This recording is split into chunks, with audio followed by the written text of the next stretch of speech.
Latvia, Dienas Bizness, or perhaps I should say dažādu. We have three interlinked problems right now. We have a banking problem, we have the property market collapse, and we have the public finances under a great deal of strain. The banking crisis was linked to the Eurozone crisis and to the subprime crisis of 2008, but it's by and large the government has now managed to recapitalise the banks in Ireland to the extent where they should be able to withstand any further major shocks. Where the government is currently concentrating its efforts is very much in the area of public finances. Government debt is expected to peak next year at 119% of GDP. This is very high, but in fact in the 80s we were at 120 before we started to drop it.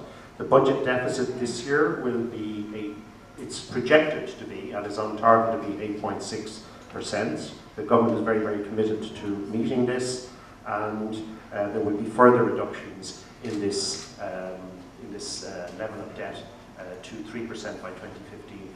You in Latvia know all about consolidation. You don't have to tell me that this is a very painful exercise, and it's not happening without a great deal of unhappiness, but we're getting through it. The property market is a specific problem which you've also gone through here. It's important in its own right, but it's also having a very bad effect on consumer confidence.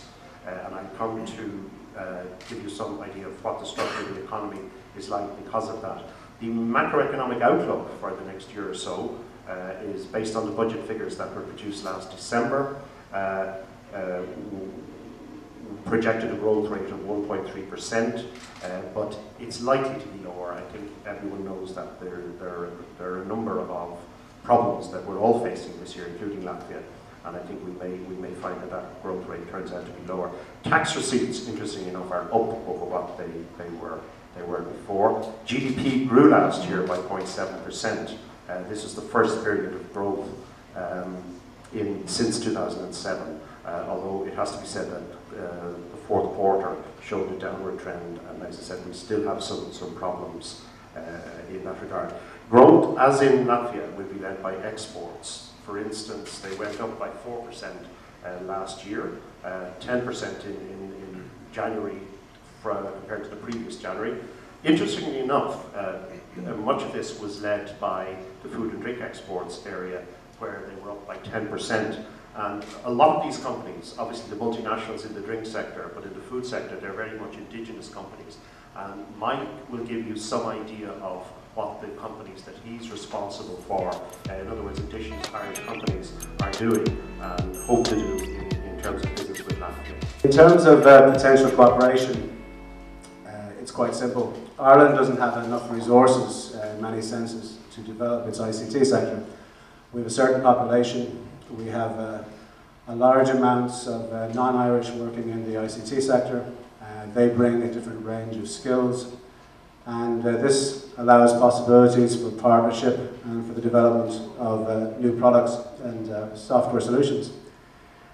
For example, at the moment, we had to have a campaign last Christmas to encourage IT professionals to come to Ireland.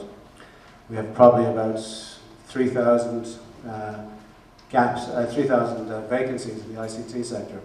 Now, I'm not suggesting that we replace these with people coming into our country, but I'm suggesting that as well as welcoming people to come and work with Irish companies, that it's very possible to organise partnerships with ICT companies in Latvia to co-develop products and co-develop solutions.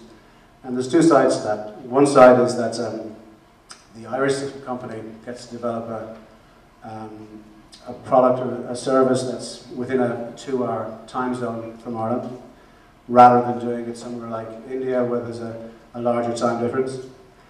Secondly, it will give Irish companies the opportunity to work with Latvian companies to establish a bridge into neighbouring countries in the Baltics and also into the CIS. We've already had a number of companies that have worked with Latvian companies to make sales of software solutions throughout Russia, CIS, down into the Caucasus. So it seems to work quite well. Certainly I can think of three companies that have used Latvian intermediaries to make sales into the CIS. Likewise, for Latvian companies, Ireland has a strength in selling products into the USA. So it's potentially interesting for a Latvian ICT company to partner with an Irish one, both to develop products, to act as a platform for sales in the CIS, and also to work with the Irish company, perhaps to make a sale into the US.